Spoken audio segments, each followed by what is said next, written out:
कृष्णा. सगळ्यांना गुढीपाडव्याच्या हार्दिक शुभेच्छा. आज माझ्या प्रवचनाचे विषय आहे की पुन्हा पुन्हा चर्यत चर्विना. ओम अज्ञानतिमिरान्धस्य ज्ञानाञ्जनशलाकया चक्षुरुन्मीलितं येन तस्मै श्री गुरुवे नमः. श्री कृष्ण चैतन्य प्रभु नित्यानंद, श्री अद्वैत गदाधर श्रीवासादि गौर भक्तवृंद. हरे कृष्णा. माझे नाव ईश्वरी सागर भोसले. मी इयत्ता 4थी मध्ये शिकत आहे. एक माणूस वजन उचलण्याची खूप प्रॅक्टिस करत असतो. तेव्हा त्याच्यापाशी एक हत्ती येतो आणि म्हणतो की तू हे काय करत आहेस. तेव्हा तो माणूस म्हणतो की मला वजन उचलण्यामध्ये गोल्ड मेडल मिळवायचं आहे, याची मी प्रॅक्टिस करत आहे. तेव्हा तो हत्ती म्हणतो की अरे, तुझा पण हत्तीचा जन्म असताना तू हे सगळं केलंयस आणि आत्ताही हेच करत आहेस काय.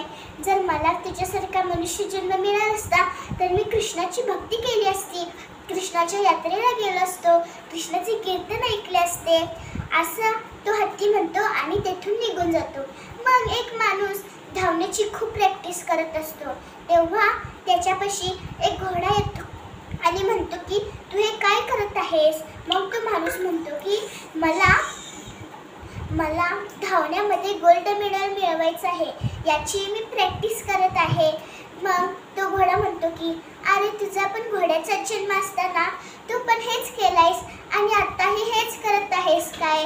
मग तो घोडा म्हणतो की जर मला तुझ्यासारखा मनुष्य जन्म मिळाला असता तर मी कृष्णाची भक्ती केली असती, कृष्णाच्या यात्रेला गेलो असतो, कृष्णाचे कीर्तन ऐकले असते, असा तो घोडा म्हणतो आणि तेथून निघून जातो. मग एक माणूस पोहण्याची खूप प्रॅक्टिस करत असतो.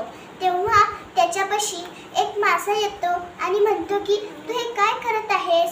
मग तो मासा म्हणतो की अरे, मग तो माणूस म्हणतो की मला पोहण्यामध्ये गोल्ड मेडल मिळवायचं आहे. तेव्हा तो मासा म्हणतो की अरे, तुझ्या पण माशाचा जन्म असताना तू हेच केलायस आणि आत्ताही हेच करत आहेस काय. मग जर मला तुझ्यासारखा मनुष्य जन्म मिळाला असता तर मी कृष्णाची भक्ती केली असती, कृष्णाच्या यात्रेला गेलो असतो, कृष्णाचे कीर्तन ऐकले असते, असा तो मासा म्हणतो आणि तेथून निघून जातो. मग एक म्हातारा घराची राखण करत असतो. तेव्हा त्याच्यापाशी एक कुत्रा येतो आणि म्हणतो की तू हे काय करत आहेस. मग तो म्हातारा म्हणतो की मी घराची राखण करत आहे. मग तो कुत्रा म्हणतो की अरे, तुझा पण कुत्र्याचा जन्म असताना तू पण हेच करत होतास आणि आता तरी हेच करत आहेस, आताही हेच करत आहेस काय. आता तरी कृष्णाच्या मंदिरात जा, कृष्णाची भक्ती कर, आता तरी या मोहमायाच्या बाहेर पड. जर मला तुझ्यासारखा मनुष्य जन्म मिळाला असता तर मी कृष्णाची भक्ती केली असती, कृष्णाच्या यात्रेला गेलो असतो, कृष्णाचे कीर्तन ऐकले असते.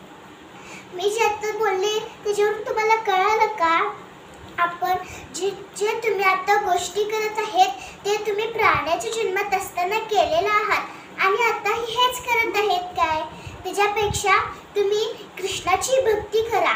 स्कंद 7व्यामधील अध्याय 5व्यामधील 30वा श्लोक भक्त प्रल्हाद महाराजांनी म्हणलेला आहे की मतीर्नो कृष्ण परस्वत्वा मिथोभिवते गृहव्रतनाम आदा गोभिवितशता त्रमीन पुणा पुणा चर्यत चर्विणाम. ह्याचा अर्थ असा आहे की श्री प्रल्हाद महाराज म्हणाले, याविषयी जीवनाच्या पूर्ण अधीन झालेल्या लोकांची इंद्रिय अनियंत्रित असतात आणि म्हणून ते नरकाच्या देशीने वेगाने प्रगती करीत असतात तथा चर्वण केलेल्या विषयांचेच वारंवार चर्वण करीत राहतात. इतरांच्या उपदेशाद्वारे स्वप्रयत्नाने अथवा या दोघांच्या मिश्रणाने त्यांच्या हृदयात श्रीकृष्णाविषयी आसक्ती जागृत होऊ शकत नाही. आपला मनुष्य जन्म कृष्णाची भक्ती करण्यासाठी झालेला आहे, ना पैसा कमावण्यासाठी. पैसा तर आपल्याला कमवायचाच आहे, फक्त आपण गरजेपुरता कमवायचा आणि कृष्णाची भक्ती करायची आहे. आता जेव्हा आपण चिंगम खातो ना, तेव्हा त्या चिंगम चावताना त्याच्यातून आपल्याला गोड रस मिळतो. मग तेव्हा आपल्याला वाटतं की आम्ही ह्या चिंगमला आणि चावल्यावर आपल्याला आणि थोडं गोड रस मिळेल. खरं आपण त्या चिंगमला चावतो, खरं त्याच्यातून काही रसच येत नाही. शेवटी चावून चावून चावून आपलं तोंड दुखतं. मग हे आपलं आयुष्य ह्याच्यासारखंच आहे. पहिल्यांदा तर आपल्याला चांगलं वाटतं, खरं नंतर आपल्या इच्छा पूर्ण करण्यासाठी आपण पैसा कमवतो. त्याच्यापेक्षा आपण कृष्णाची भक्ती केली पाहिजे, कृष्णाच्या यात्रेला गेलो पाहिजे, कृष्णाचे कीर्तन ऐकले पाहिजे, कृष्णाची भक्ती केली पाहिजे. तुम्हाला माहित आहे का, कृष्णाला प्रसन्न करण्यासाठी श्रीकृष्णांच्या भक्तांची सेवा करून मग आपण कृष्णाला प्रसन्न करू शकतो.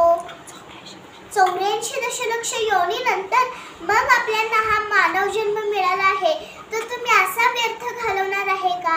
ह्याच्यापेक्षा तुम्ही कृष्णाची भक्ती करा आणि ह्या जन्म मृत्यूच्या चक्रामधून मुक्ती मिळवा. ह्या जन्म मृत्यूच्या चक्रामधून मुक्त होण्यासाठी आपल्याला चैतन्य महाप्रभू यांनी एक मंत्र दिला आहे, तो म्हणजे हरे कृष्णा कृष्णा कृष्णा हरे हरे, हरे राम राम राम हरे हरे. हा महामंत्र म्हणून आपण ह्या जन्म मृत्यूच्या चक्रामधून मुक्ती मिळवायची आहे. हरे कृष्णा, हरी बोल.